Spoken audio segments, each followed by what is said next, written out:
pembezoni na ya mjini tumezingatia katika mgawanyo huu wa majimbo mawili.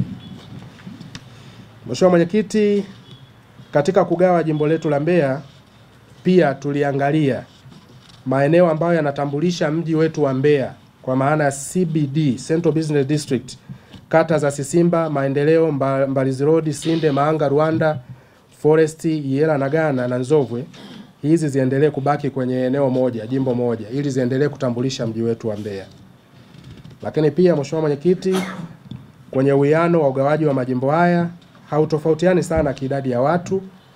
Kwa nini? Kwa sababu jimbo moja ambalo tunapendekeza kuligawa la Mbeya mjini linatarajia kuwa na wakazi 254,746 na jimbo la Uyole linategemea kuwa na wakazi 286,857.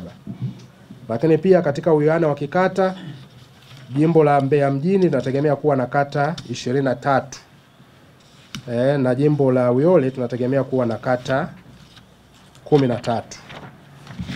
Sasa baada ya hapo naomba kuwapitisha wajumbe kwenye ukurasa wa 6. Ukurasa wa 6, Mheshimiwa Mwenyekiti, tulijaribu kuainisha sasa katika kila jimbo ambalo tunaomba kuligawa. Tukianza na jimbo la Mbeya mjini, kama nilivyosema, linatarajia kuwa na kata 23 na jumla ya mitaa 121. Ukubwa wa eneo ni kilomita za mraba 127.8. Mheshimiwa Mwenyekiti, eneo hili ni dogo kuliko la jimbo la Uyole. Lakini kwenye idadi ya wakazi tunategemea kuwa na wakazi 254,746 na makadirio yao ya population projection ni 320,907. Mheshimiwa Mwenyekiti, mapendekezo ya kata ambazo zinaingia kwenye jimbo la Mbeya mjini ni kata za Itagano, Iganzo, Isanga, Sinde, Rwanda, Yela na kata zote zingine ambazo zinabakia, na mgawanyo wa idadi ya watu ni kama ambavyo unaonekana kwenye jedwali namba 1 kwamba tutakuwa na kata 23 kama inavyoonekana hapo, na idadi ya watu ya population projection ni 320 na wala idadi halisi ya sensa ni 254. Kwa upande wa jimbo la Uyole, Mheshimiwa Mwenyekiti, jimbo hili tunalipendekeza kuwa na kata 13 zenye jumla ya mitaa 60. Na kama nilivyosema, eneo lake ni kubwa zaidi ambayo linategemea kuwa na ukubwa wa kilomita 131. Na hata idadi ya watu ni wengi zaidi ambayo ni 286,857 na population projection yake ni 361,357. Na baada ya hapo kwa saa 7, waheshimiwa wajumbe, ni mgawanyo huo wa kila kata na idadi ya watu pamoja na makadirio yake. Mheshimiwa Mwenyekiti, tukaona ni vema tueleze fursa za kiuchumi na za sasa na za baadaye ambazo zinaweza kujitokeza iwapo majimbo haya yatagawanywa, jimbo hili litagawanywa.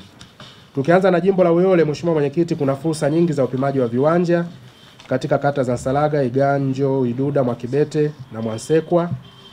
Lakini pia tuna fursa ya eneo la viwanja vya 88 vya John Mwakangale. Tunafahamu serikali na imebomoa pale, inajenga uwanja wa kimataifa wa maonyesho 88 na kwa maana kutakuwa na fursa kubwa kwenye eneo lile. Pili, tutakuwa na fursa ya sasa hivi pia na baadaye tuna fursa ya dampo la Nsalaga ambalo hili kama litatumiwa vizuri kuna products nyingi ambazo zinaweza zikazalishwa pale. Mafuta, malighafi, lakini pia mboji na kadhalika.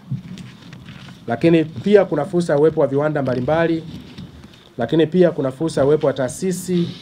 Kama tunavyofahamu eneo lile lina vyuo, CDTI Uyole pamoja na TARI Uyole, mabenki mbalimbali, hata hospitali yetu ya sasa ya wilaya ya Gawilo iko kwenye eneo hilo. Kwa hiyo kama zitaendelezwa vizuri, jimbo lile halitakuwa maskini na litakuwa ni chanzo cha kuleta maendeleo kwenye mkoa wetu wa Mbeya. Tukija kwenye jimbo la Mbeya mjini, fursa zipo nyingi nazo.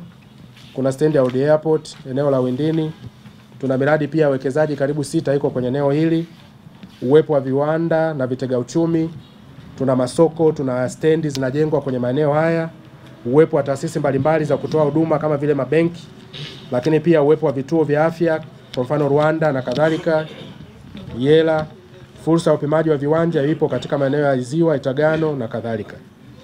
Kwa hiyo baada ya kuwapitisha wajumbe kwenye eneo hilo, Mheshimiwa Mwenyekiti, naomba sasa kuwasilisha mapendekezo ya timu ya management, ambayo timu ya management imependekeza jimbo la Mbeya mjini ligawanywe kuwa na majimbo mawili, jimbo la Uyole na jimbo la Mbeya mjini.